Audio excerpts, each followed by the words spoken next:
Hello po sa inyo, Capricorn Collective, Sun, Moon, and Rising. Ako po si James. Welcome to James Tarot PH. So, diretso na po tayo sa inyong monthly reading for February 2025. Na-pre-shuffle ko na po lahat ng cards natin para mabilis tayo and to save time. So, let's start. Itignan nyo lang po yung kung ano kayo makaka-resonate. Leave the rest. Also, use your intuition so that you will get po easily yung mga messages na akma po sa life nyo ngayon na para sa inyo. So, comment po kayo and like and share para po lahat din na maka-resonate na Capricorn ay mabasa po itong reading natin today. In the center of your reading, we have the Star card. Well, mag-wish po kayo because this is a dream come true card. At the area of what you want is the Queen of Wands. In the area of what you need, you have the Tower. In the recent past, you had the Fool. In the near future, you have the Six of Wands, Victory card. Challenge po this month is the Hanged Man, Capricorn. In the area of your fortune, ang Knight of Swords, mabilis sa pagdating ng swerte. In the area of your advice from the Divine, we have the Ten of Swords at the Hermit. Okay. At ang inyong outcome this month ay Three of Pentacles. You being celebrated sa mga bagay na pinaghirapan mo. Ikaw being nakikita na lang ng mga tao yung halaga mo o yung worth mo o yung trabaho mo. So at the bottom of the deck, you have the Knight of Pentacles. You planting seeds for your future. Pinaplano mo mabuti. Yun ang focus mo ngayon. Iniisip mo, saan ko ilalagay ito? Saan ako mag-i-invest? Where will I buy a new house? Na pang matagalan, hindi na kami rerenta, doon kami nakatira, so you're planning that, or pagbili ng kotse, or you trying to figure out saan mo pag-aaralan yung mga anak mo, what is the right school, saan dapat sila magaganto, you planning then for an interview, or saan ka magkatrabaho. I'm also seeing you trying to look dun sa mga ads sa dyaryo o sa internet kung saan may magandang job offer na pwede kang mag-apply with your credentials. I'm also seeing you hindi ka nagmamadali for others. Hindi ka nagmamadali. There's a specific message for someone na alam mo na things take time. Alam mo na what you want takes sweat and hard work. So, ito minimithi mo, you are taking your time para maabot siya. So, that is at the bottom of your deck. So, let's start your reading. Sa ilalim niya, Ace of Pentacles and the Four of Wands, celebration for an opportunity, meeting your finish line, maabot mo yung pangarap mo.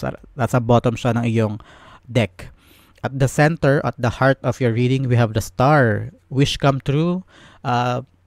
Ikaw, hindi ka nawala ng hope. You continued doing kung ano yung para sa iyo ay tama. I'm seeing you having faith kay God o kanina po kayo naniniwala. I'm seeing na kahit nahihirapan ka, you continued to fight, you continued na parang you know that what you want will come true. So the Star is being clarified by the Ace of Swords. You're having that clarity na ito talaga ang gusto ko. Ito talaga ang direksyon na gusto kong patunguhan. You having that mental clarity within you. Sa isip at puso mo, alam mo ito yung para sa'yo. And you're gonna reach this. I'm seeing you reaching the things na gusto mong makuha, gusto mong mangyari sa life mo o sa family mo. I'm also seeing you graduating, someone graduating here with high honors. Maging swift na lahat from here on. I'm also seeing you pouring this water onto the other, explaining to you na kung ano man itong pinaghihirapan may magbubunga at may spread mo siya within the family. So this is a wish fulfillment for you. Akit tayo in the area of your conscious and subconscious at the position of what you want. You have the Queen of Wands. Gusto mo maging, I'm hearing gusto mo maging kahit paano maging reckless or trying something new. This time parang gusto mo masunod naman yung, for others, this is parang you stepping into the limelight and hindi ka na nahihiya, there's no inhibition, you are comfortable in your own skin. Gusto mo, I'm seeing you trying this new hairstyle or this new fashion sense, buying new clothes, feeling good about yourself, ayaw mo na makinig sa sinasabi ng iba. This time, you're having this self-worth and self-confidence na hindi na nakabase sa opinion, for example, ng mother mo, o opinion ng partner mo, o opinion ng mga friends mo. This time, you're owning your identity. I'm seeing na kung ano yung gusto mo, yun ang gusto mong gawin, um,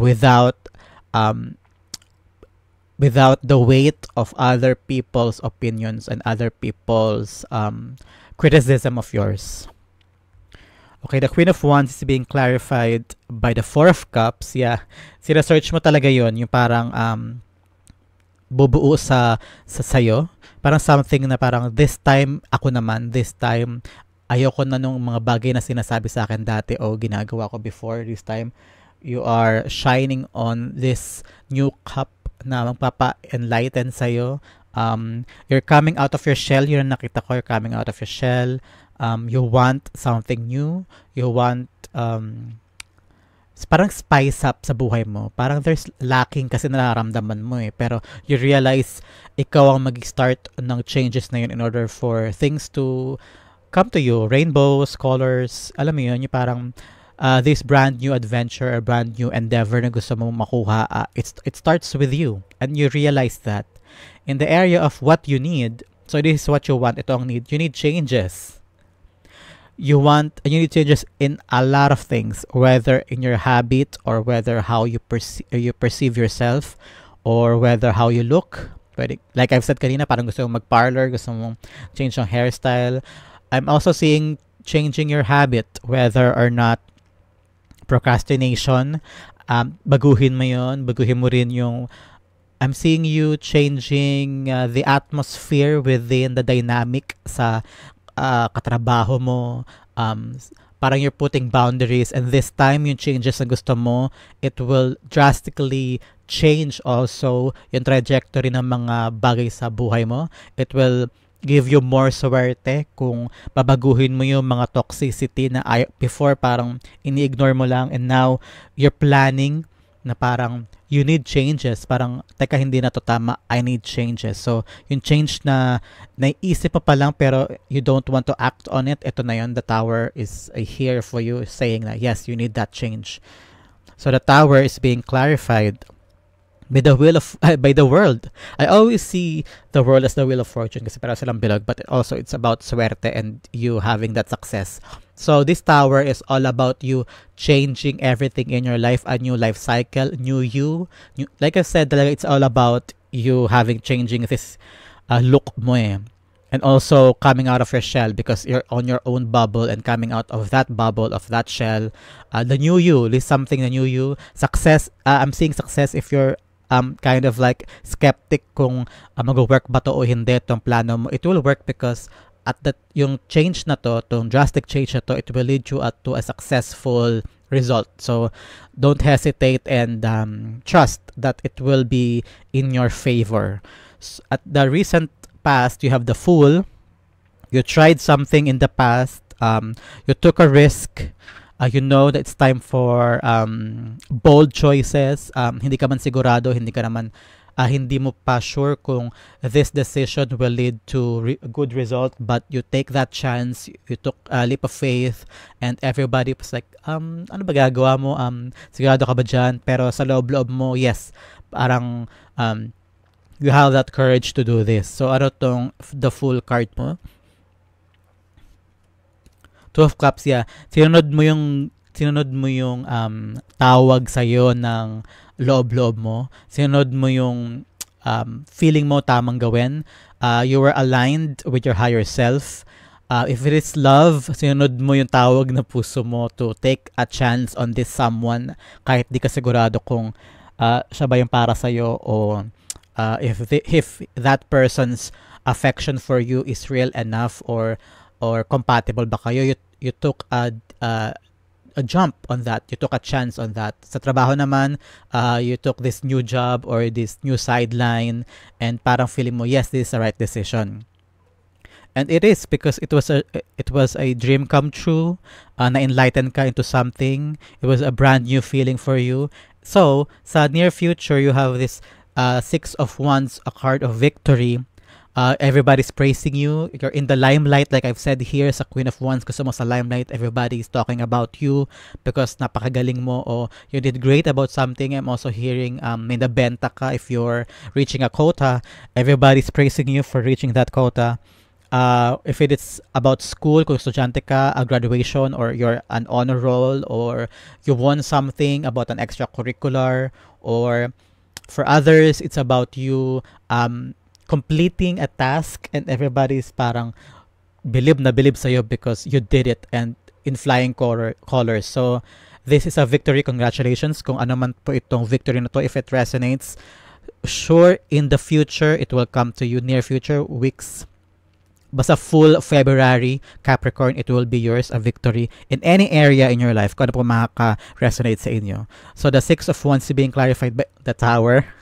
Dalawang beses po lumabas ang Tower, meaning it will drastically change your life for the better. Huwag niyo pong pangilagan tong change na ito. Because I know change is very scary at times, diba? Yung pagbabago, medyo pangamba, no? But this change is kaakibat ng victory card, meaning this change will really change your life for the better. It will make you happy. It will lead you to your higher calling, to your manifestations sa mga dinarasal mo. So, congratulations in advance. So, in near future, abangan natin yan this February. Your challenge this month is the Hanged Man. There will be a time where you need to change your perspective. Sa iba, it is about you changing your beliefs na kailangan mo makuha lahat agad-agad. You have to sit down, take a while to namnamin mo muna itong ginagawa mo. Don't rush things. It will come if it will come. So, ang challenge sa'yo ay huwag maiinip sa pag-abot ng mga gusto mo. You will have the victory soon. So, you don't have to fret or you don't have to be worried about this kasi meron ka namang victory soon.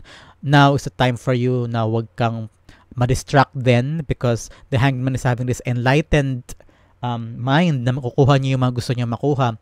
So, relax, take one step at a time, change your perspective, change your views if kailangan para makuha mo at magawa mo na mabuti yung gagawin mo. So that will be your challenge.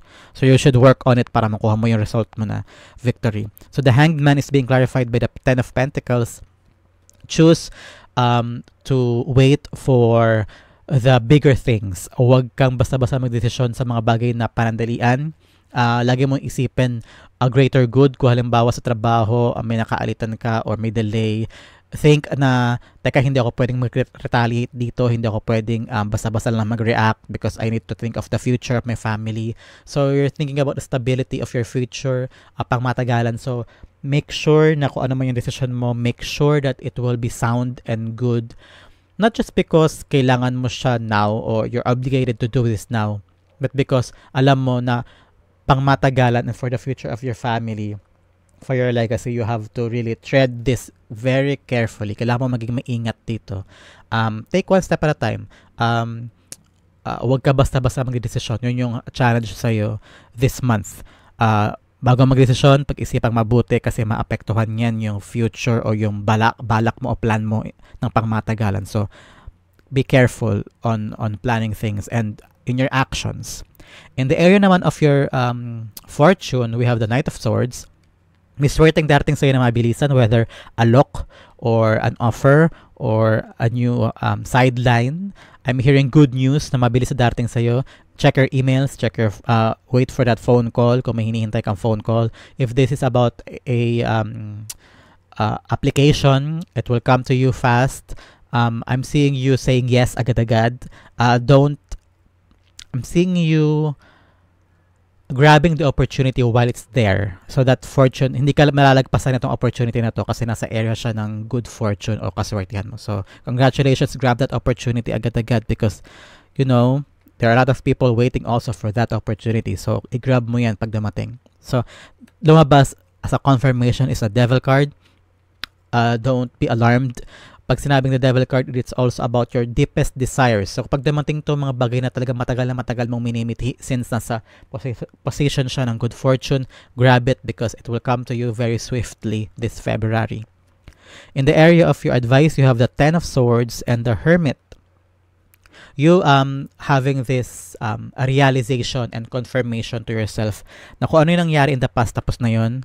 All the hardship will end. You are now here, very wise, may wisdom ka na, alam mo na gagawin mo, natuto ka na sa mga hardships and pain. This is the right time for you to step up and be bold, be confident, having this Hermit and Queen of Wands energy na kung ano man tong plano mo ay magtatagumpay ka na this time, at tapos na yung hardship at tapos na yung failure mo in the past. So that was your advice from a divine, from our higher power.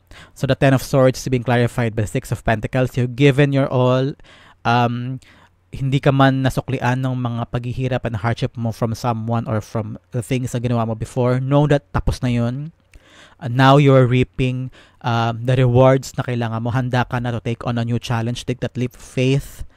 And the world is you. Handa ka na sa pagbabago. Your victory card is here. Kung ano yung matagal mong hinihiling, nandito na siya, darating siya agad. So, mag-ingat ka lang, dahan-dahan lang. Huwag ka masyadong mabigla. Plan carefully. And darating sa iyo yung swerte at kaperahan para sa iyo. The Hermit is being clarified, tumalon, by the Moon. So may mga bagay ka rin syempre hindi pa alam sa ngayon, pero ang kailangan mo magtiwala sa sarili mo. The Moon is about seeing the tunnel pero hindi mo pa nakikita yung dulo, and you're trusting yourself sa mga bagay na hindi ka sigurado at bagay na wala kang kasagutan. So the advice sa'yo ng divine natin is to trust yourself, trust your intuition, at magtiwala ka sa sarili mo. Have that self-confidence na sa loob-loob mo gusto mo makuha. So you will have that self-confidence and trust in yourself because you have the talent, you have the courage, you have the every opportunity and possibility within you na magawa mo yung mga gusto mo.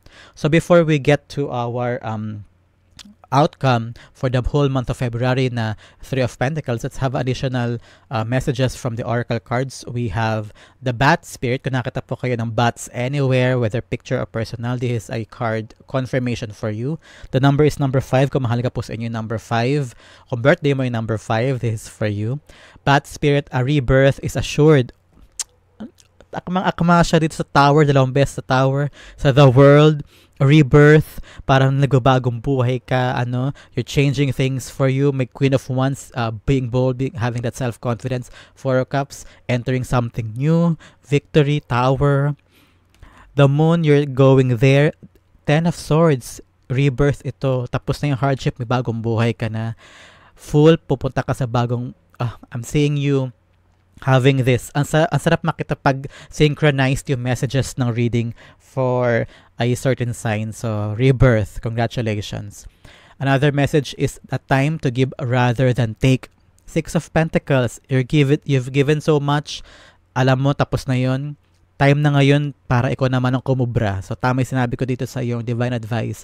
What you have given in the past, ngayon time na para kunin mo na siya at mag-rake ka ng rewards. That is a new moon in Virgo. So Capricorn and Virgo are both earth signs. Other message is taking shelter. The answers are within. Pareho sila may lantern itong the Hermit. Pareho silang may lantern at yung lantern na yun umiilaw lahat ng stars within. Ibig sabihin, lahat yun nasa iyo, nasa loob mo. Kung kailangan mo ng confidence na matagal mong iniisip para magawa mo yung mga changes sa life mo, the answers are within you. Your self-confidence, your self-worth, your talent, trust that you have everything that you need. Kahit may moon na dito na hindi mo sigurado, the answers are within you. Sabi sa atin ng ating oracle. So, congratulations. Very, very cohesive itong messages natin. So, the outcome, we have the Three of Pentacles, you being rewarded, being recognized for your hard work. Lahat ng mga katrabaho mo will see your worth, will see how you work, will see the fruit of your labor. You will be rewarded. I'm seeing you, people clapping to you, taking on that stage, receiving an award. Lahat ng paghihirap at pagsisikap mo ay mapapalitan ng reward, seeing a promotion or a new business venture. I'm seeing you, may offer darating sa iyo kasi nakita nila yung trabaho mo, whether sa social media o sa Facebook, nag-post ka ng work mo and people are coming to you for commissioned work. So, that is for others, specific message for others. So, congratulations because dito yayabong yung career mo, yayabong yung negosyo mo. More success to you this February. So, the Three of Pentacles is being clarified By the Page of Cups, this is a surprise na hindi mo inaakalang darating sa'yo kung ano man tong celebration na ito o gathering of rewarding sa'yo o good news about your work, about sa pinaghihirapan mo, about your job, about your passion. Page of Cups about sudden surprise na hindi mo inaakalang darating sa'yo. This is divinely orchestrated. Para sa'yo talaga to. So Capricorn, rejoice because you will have a wonderful February 2025 dahil lahat ng paghihirap mo, the changes na gusto mo mangyari sa'yo, magbubunga yun, and you will be very, very confident. You will trust yourself more. You'll be victorious. Yung leap of faith, worth it siya. Paghihintay mo at yung paglapit mo sa opportunity na gustong-gusto mo, it will change your life for the better and you will have that success. Wow, a very, very beautiful and prosperous, auspicious reading for you, Capricorn. Hope naka-resonate ka po and congratulations in advance sa mga swerteng papalapit sa iyo this February 2025. Thank you for watching. If you've reached this point sa ating reading, don't forget po to like, share, and subscribe. Comment po ng mga bagay na naka-resonate kayo. I'll be replying to your messages. See you again po next time for your weekly reading sa pagpasok ng February. Thank you again for watching. This has been James for James Tarot PH. God bless everybody.